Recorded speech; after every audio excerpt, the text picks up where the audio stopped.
Bien, Caja del Seguro Social. Hace escasos minutos se instaló esta mesa de diálogo en la sede del Parlatino, en el área de Amador. A las afueras de esta sede, protestas por parte de Suntrax y de otros colectivos. Antes de la entrevista muy interesante sobre este tema, vamos a escuchar lo que dijo el director de la Caja del Seguro Social, el doctor Enrique Lau Cortés, al momento de instalar esta mesa que tiene 6 meses para definir el futuro de la Caja del Seguro Social. Adelante con la entrevista.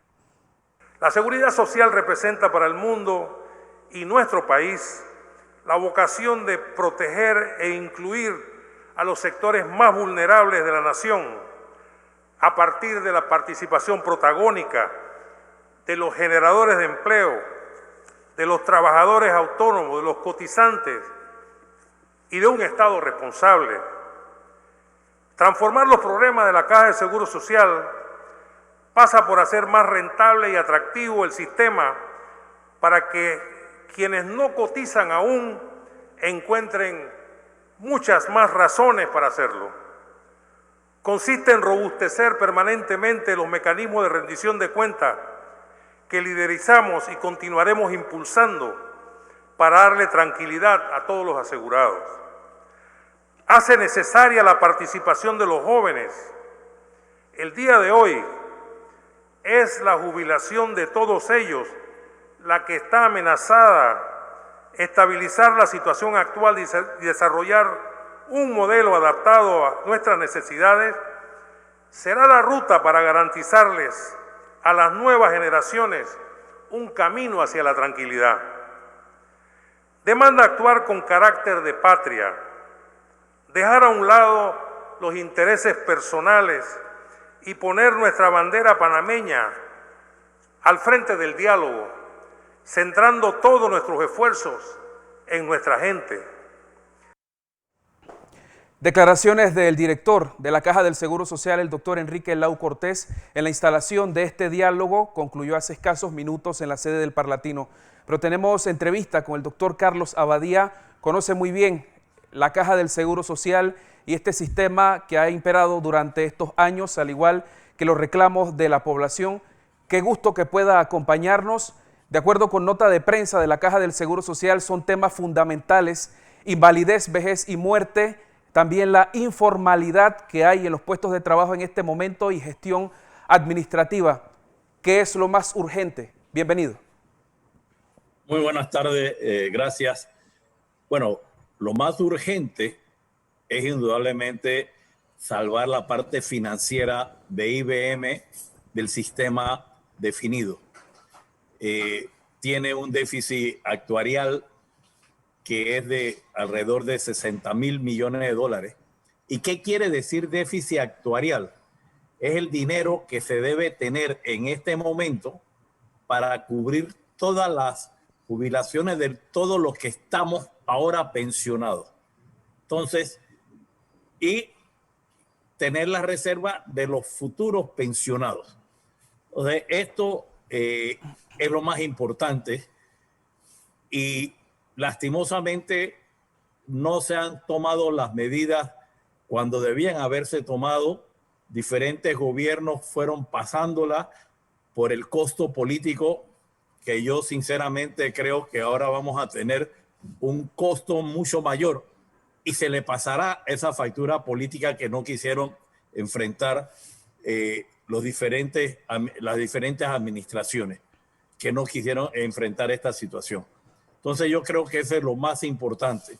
Lo de la informalidad, que hoy día, ya antes de la pandemia, era preocupante.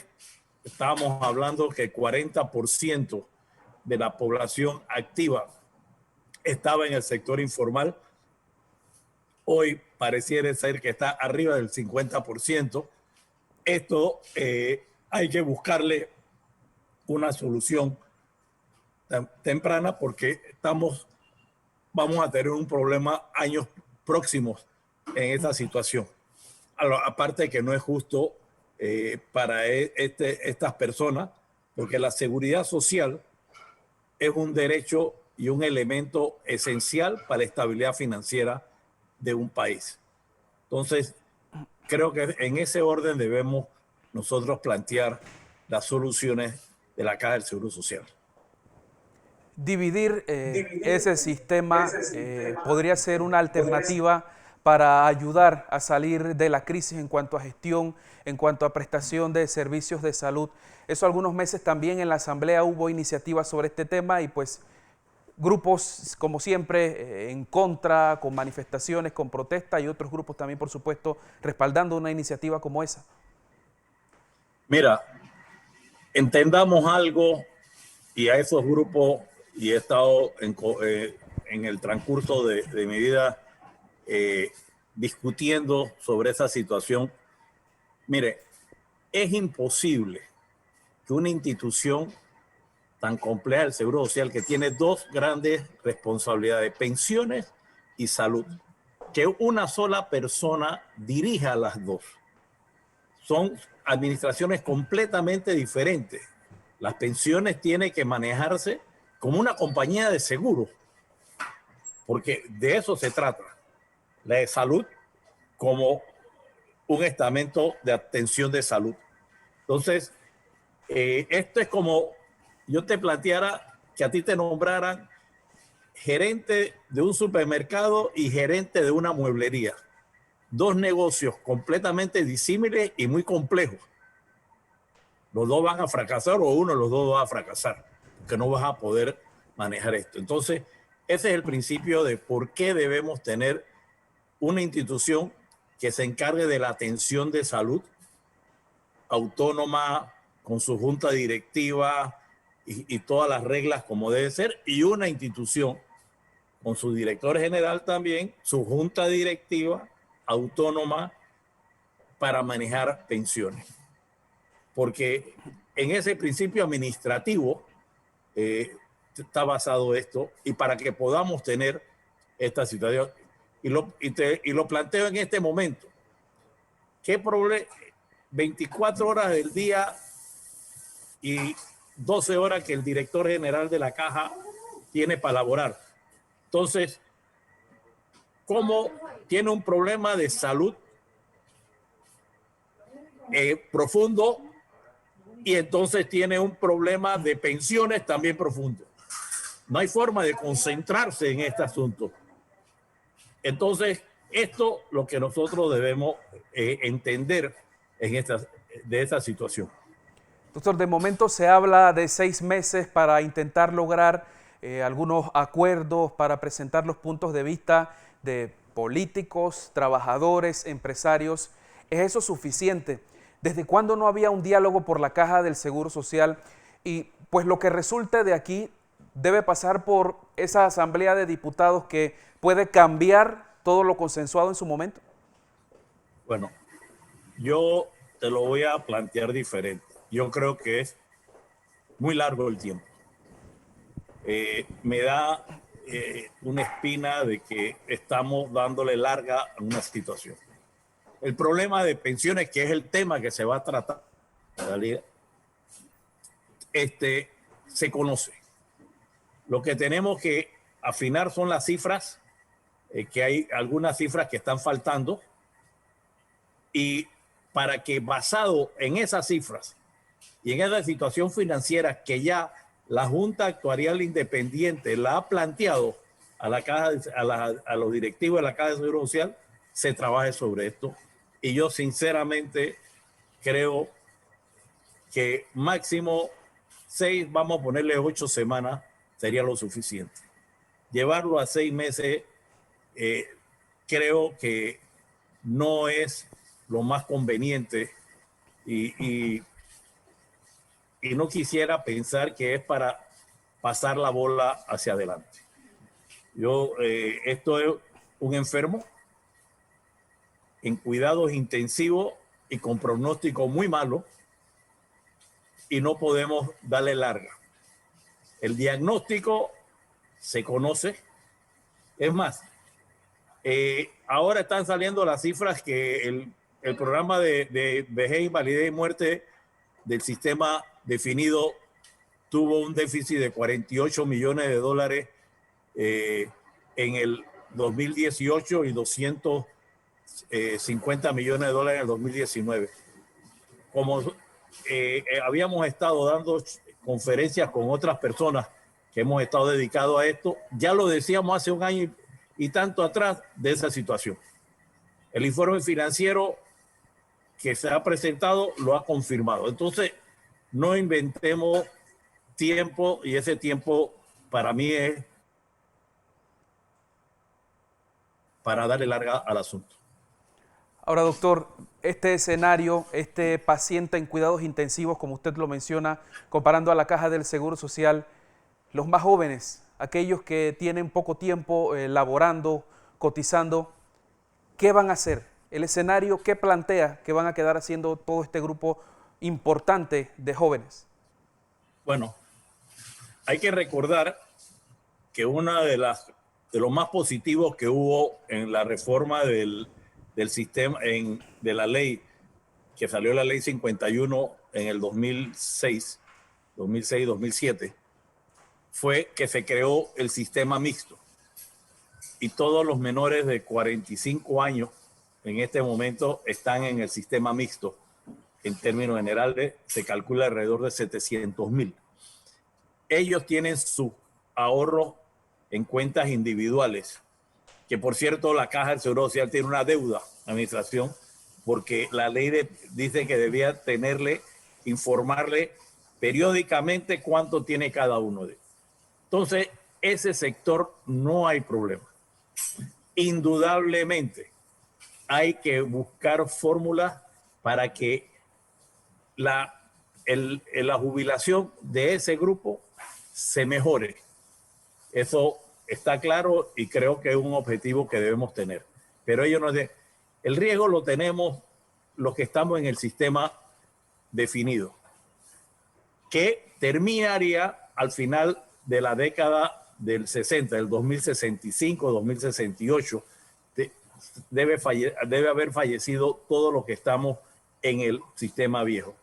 Y es una gran ventaja, porque en otros países, por no tener ese sistema de cuentas individuales, que repito, tienes que buscarse algunas fórmulas para poder que se mejore su rendimiento, no lo tienen y su problema es eterno, de toda la vida. Y nos preocupa porque hay un rum de que se quieren unificar los dos sistemas para utilizar los 3.600 millones de dólares del sistema mixto que se tiene, y ahí entonces oxigenar, entre comillas, el sistema definido. Primero, que es ilegal, porque esas son dineros de cada uno individual en su cuenta de cada de esos 700,000 jóvenes. Dos, la estabilidad jurídica de la caja se pusiera incógnita de cambiar una regla del juego después que comenzó el juego desde el 2006. ¿Entiendes? Entonces, además, no va a solucionar nada. ¿Qué va a suceder si hace esto?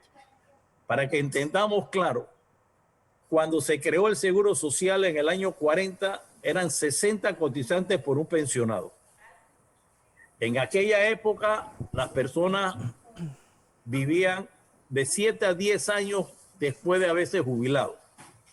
Una expectativa de vida al nacer de 57 años. Con lo que había aportado durante sus 20 años y lo que había ganado intereses, cubría esto. Pero esa proporción fue bajando y en los años 40, 50, 60 no hubo problema porque ese era el promedio. Ya en los 70 comenzaron a haber problemas y recordémonos que en el año 75 hubo una reforma de la Caja del Seguro Social donde se aumentó la cuota obrero patronal en 50%. Después comenzó a disminuirse. En la reforma, cuando el presidente Endara tuvo que hacer la reforma, la proporción era 9-1. Y cuando el presidente Martín Torrijos hizo la reforma, era 5-1. Si hiciéramos esa unificación, la proporción va a ser 4-1. Va a ser menor que la de el presidente que encontró el presidente Martín Torrijos en el 2004, cuando llegó a la presidencia. Entonces, ¿de qué estamos hablando? Oxigenarse por 3 años para pasársela a la próxima administración. pero condenando a los 700,000 jóvenes que están en esto. Yo creo que nosotros tenemos que ser muy responsables. Este es un problema de nuestra generación y lo debemos resolver nuestra generación. No pasarle a nuestros hijos, a nuestros nietos y a los que no han nacido todavía el problema. Yo creo que tanto que decimos que queremos nuestros hijos y nuestros nietos, quien piensa en hacer eso no quiere a esos hijos y a esos nietos. Y eso es lo que tenemos que nosotros. Es un problema que hoy día, ¿qué sucede? Y como te señalé hace un minuto, antes vivía de 7 a 10 años después de llegar a la edad de jubilación y había los fondos suficientes. Qué bien que comenzó la ciencia a avanzar y hoy vivimos mucho más. Hoy día el promedio para el hombre después de jubilado es 20 años promedio de vida y las mujeres 25 años. Pero lo que tú aportaste y ahorraste cubre de 9 a 10 años. Entonces, ese es el hueco que está formando. Y yo le voy a dar mi ejemplo propio. Yo tengo 10 años de haberme pensionado. Hice los cálculos de lo que yo había aportado durante 43 años y los intereses que se ganó esto. Y en el 9º año ya yo me había consumido esto. Y todo lo que yo voy a vivir lo estamos quitando de ese fondo. Entonces, ese es el problema que tenemos que solucionar. Y una de las preocupaciones de este diálogo es que se pusieron condiciones predeterminadas. Y no podemos ir a un diálogo a que vamos a buscar, no puedes hacer tal y tal cosa. Este es como el paciente que va a entrar a la sala de operaciones y el paciente dice, bueno, pero no me cortan la pierna. Entonces, si esa es una decisión que probablemente vayan a tomar, entonces el cirujano quedó en la mitad del camino que va a hacer. Entonces, esto es lo que debemos comprender. Yo creo que tiene que venir, instruir a la población, explicarle esto que yo he estado explicándole aquí este tiempo, que les agradezco casualmente porque esta es una docencia patriótica que están haciendo ustedes, para que la población conozcamos el porqué del problema, que no es de Panamá, es del mundo. En Europa tienen esa situación grave. Entonces, en Europa, ¿qué sucede? Que ya no pueden aumentar más los impuestos porque son muy altos y por eso es que vemos y a los famosos, cuando a Messi o cualquier otro jugador evade impuestos, le están cobrando y así son a miles o millones de europeos que esta vez porque no pueden aumentar más los impuestos y necesitan esa recaudación porque tienen esa situación en esto. De no querer hacer nada, porque el dinero va a tener que salir de algún lado, va a salir de impuestos y lo vamos a pagar entonces los 4,5 millones de panameños. ¿Y cómo va a ser? Del 7% pasa a 15% o a 21%. Entonces, esa blusa, ese pantalón que compraste en $20 y te costó $21.40, ya te va a costar ese pantalón de $20, ya te va a costar alrededor de $30, porque ese es un impuesto que va en escala. Entonces, entendamos esta situación. Que el gobierno tiene que poner la plata, sí, pero el gobierno la plata la damos nosotros en los impuestos. Eso no viene de maná del cielo. Si queremos esto, entonces no nos quejemos después. Doctor, muchas gracias por, como usted lo menciona, esta docencia para la audiencia del noticiero estelar de Next Noticias. Le agradezco. Pase buenas noches. Buenas noches a ustedes.